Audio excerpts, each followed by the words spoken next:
Uchechi Kanu, the former wife of our dear able leader, Nnamdi Kanu. This woman had finally been caught red-handed. This woman is the worst Delilah of our own time. We normally hear the story of how Delilah killed Samson, but this woman is the worst Delilah that we are seeing in our own present time. My people, come and listen. Wonder shall never end. I never believe that a woman can ever do this kind of a thing for a person like Nnamdi Kanu. This woman is indeed an evil. But before that, there is something very serious that is cooking concerning the Nigerian government and the USA. Did you know that Tinubu spent almost $2 million just to have a handshake with Donald Trump in White House? That is what the Nigerian government is trying to hide away from you. And today, everything has got exposed. Please, I want you to just calm yourself. Look for something special. Sit calmly and listen and hear something that is going to trouble your mind. Something is happening. Watch the video. A quick one, yeah? I just called Prince Darlington and I've blocked him. So instead the child goes there now, my block Okwagi. And I want you to send this voice note to Onyemdu because I'm not gonna know. You know, I'm that now. Okay, and actually is when you actually sit down and discuss what is not truth. Yeah, that is what gossip is. And concoct things that are not in existence. And Uchechi would be very good at that. And I can't stand it. Okay, so if ever you and I have had conversations, and that is the conversation that took place when Onyemdu was taken, and is what is true out there. Nnamdi Kanu was in Kenya. He was taken in Kenya. He was arrested in Kenya. And then what was he doing in Kenya? I did not know that he was in Kenya. He took his bag and said he was going for a meeting. And Okwa in a starting place. I want you to send this voice note to him. One person has refused to change. Now, after the other person, and that other person has said, I want a divorce.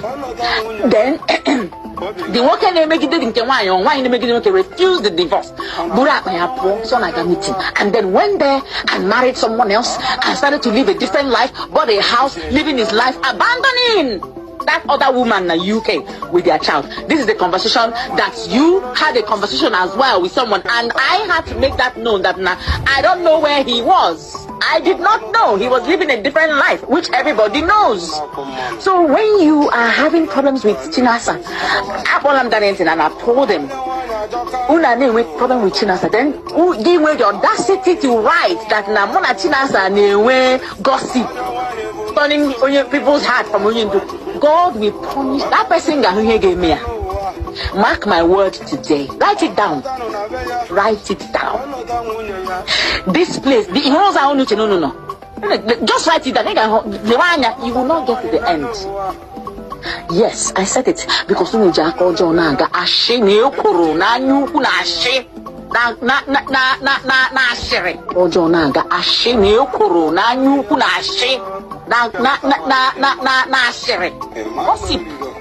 but why I'm just sending this voice note is, please, when next you go about talking about how you people are dragging Chinasa, drag what Chinasa.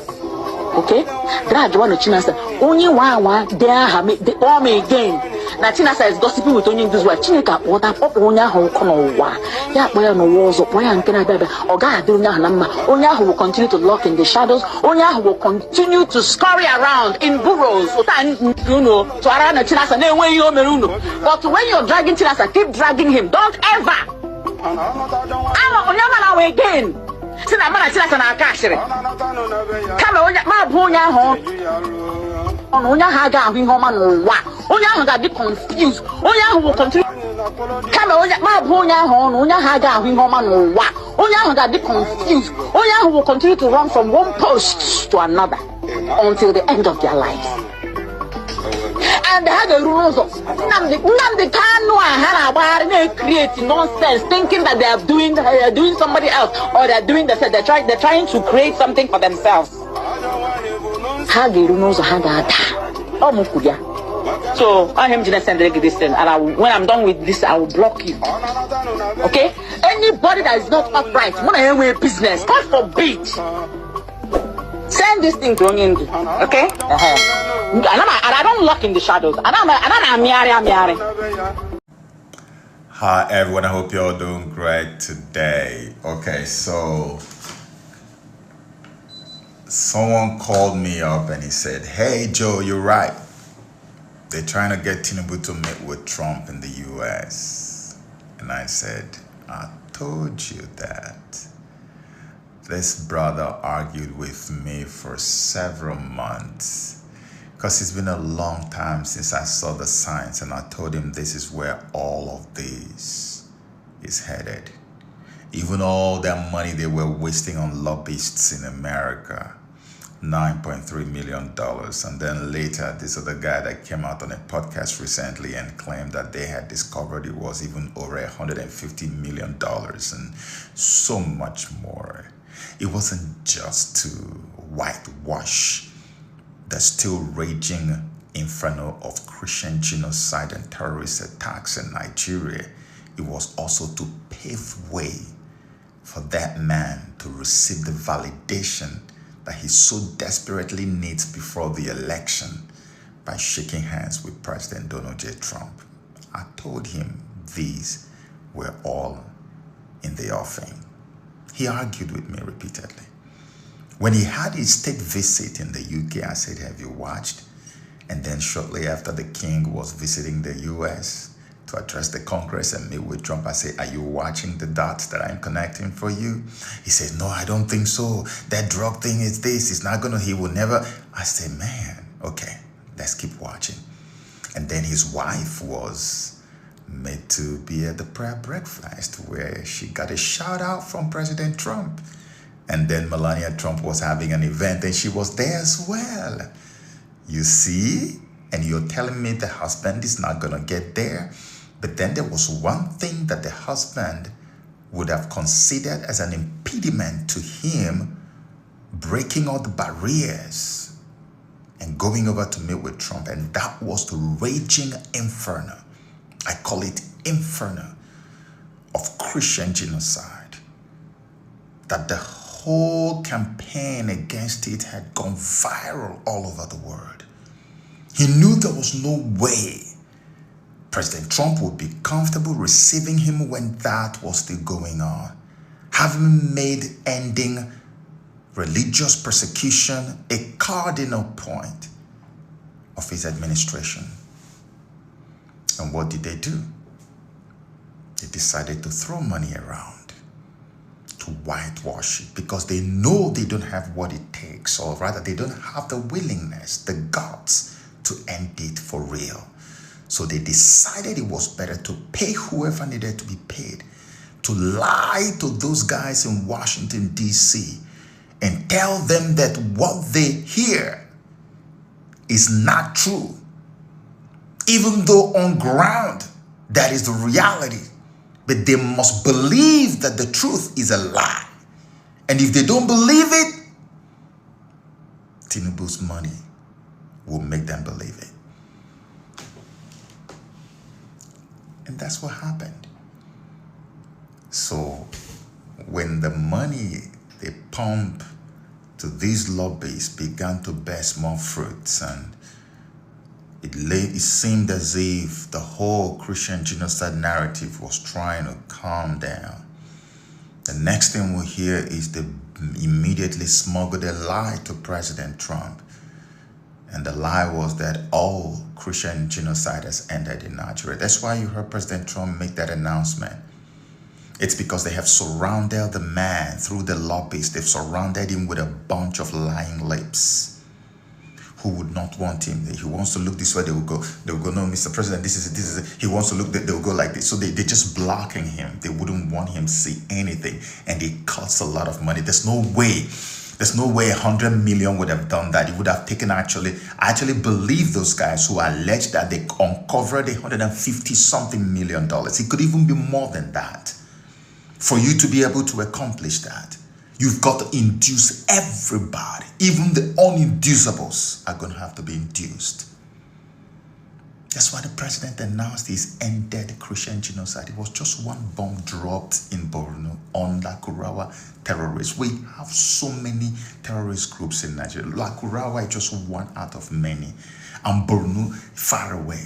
The terrorists have since gathered, they've since advanced to almost 5 to 6 more states in Nigeria from the time this bomb was dropped till now. They have been kidnapping. Christian schools are still being attacked, even up until recently, a few days ago. Lhasa in Borno State, a predominantly Christian community, they went in there and took about 37, killed a teacher, took all those kids from school. Christian community. That's like the third one in about a month. They are still, like, they are advancing at lightning speed. And yet in DC, the narrative is that it's over in Nigeria. Because they are desperate to make Tinubu come to the US as a hero to shake hands with President Trump, so that Tinubu would take that as a validation before his election, where he can now begin to find a way to psychologically overpower or subdue his opponents by saying, I have goodwill with the United Kingdom, and now I have goodwill with the US. And those of you who think that I have a drug case and I can't visit America, shame on you. Look, I'm here shaking hands with the strongest man in the world, the President of America. What more can you say? But they forget that the will of the people of Nigeria is too strong to be broken. That's what they keep forgetting. And that's why everybody is against Pastor Adeboye today. That's why even his own church members are after him. Because what Pastor Adeboye has done in America is go over there to provide the last remaining piece to complete the puzzle of deception that Christian genocide has finally been defeated in Nigeria. And he did it subliminally. By going to say that, oh, I don't blame President Tinubu, you shouldn't blame him. I'm against people who blame him. He's already given the service chiefs the command. If they don't do anything, why should you blame him? So a commander-in-chief gives his commanders order to end something and they do nothing. It's almost like the thing is getting worse and out of hand. The commander-in-chief does nothing about it, doesn't sack them, doesn't tell them to throw in the towel or replace them with those who are more competent than the ones that are not performing. And the man of God says we shouldn't blame the commander-in-chief. That's the best model for leadership. This is a man who had a 1 million man march when a man who is not from his tribe was the president. And at this time, he was having a 1 million man march against insecurity. Insecurity was reported only in about 1 or 2 states in Nigeria at the time. Was it not about November last year that the same Pastor Adeboye said when the campaign against Christian genocide was raging and he was quiet and was not saying anything and people came after him so hard, they eventually smoked him out of his closet to come and make a speech. And the first speech he made was that if I were allowed to speak to the president to advise him, I would say to President Trump, please hold on. Because at that time, Trump was, oh my gosh, he was coming so hard on Nigeria, ready to take more action. He said, I would tell the president to go and beg Trump to slow down, give us 100 days. Then in those 100 days, I will give the service chiefs command to go and end this thing. And if they don't end it, they should all resign. And that they should not just end it, they should find out the sponsors. None of this has happened. It's been more than 100. It's even been more than double the 100 days. And yet, rather than come out to say, bet, this time has elapsed, nothing has happened, nothing has improved. What he's now doing is even praising the man because he feels that the tension has calmed down. There is no longer pressure around Tinubu because the global pressure around him then was too much. Now, the lobbyists have managed to bring down the tempo of the campaign, or so they thought. And now Baba goes there to give the final validation to prove to Trump that indeed what he was saying was true, even though we are telling President Trump is a lie. The genocide is still going on. What Baba did was to tell him that actually you are right. It has ended. So Tinubu has done a good job. Now he needs to come and get a handshake. Nigerians, read my lips. You have been sold a dummy.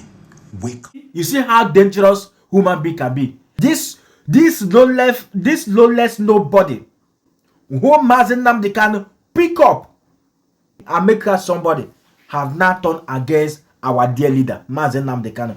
You see, this woman is a life destroyer. This woman is the worst Delilah of our own time. But let her keep on dancing naked. Time is quite approaching. She will never go scot-free, no matter how she try to pave it away. She will never go scot-free with this evil and impunity that is going on.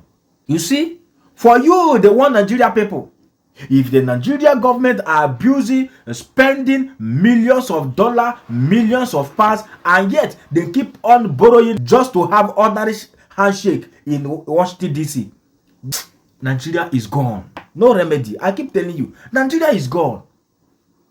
Divide this country. Let everybody go on her separate way. This unholy marriage is not working, and it can never work. Nigeria is an expired entity. Biafrans, be wise. Who am I? I'm only a messenger. If you like what we do here in this Global Love Channel TV, please don't hesitate to touch and have for subscribe button, like and turn on the notification bell, so that whenever we upload a new video like this, you'll be the first person to be notified. And in doing that, you are encouraged us to do more, because togetherness we shall save life together. Africa is always a great continent. In Biafra, Africa rise the more. Till next time, see you in my next video. Bye for now. Thank you.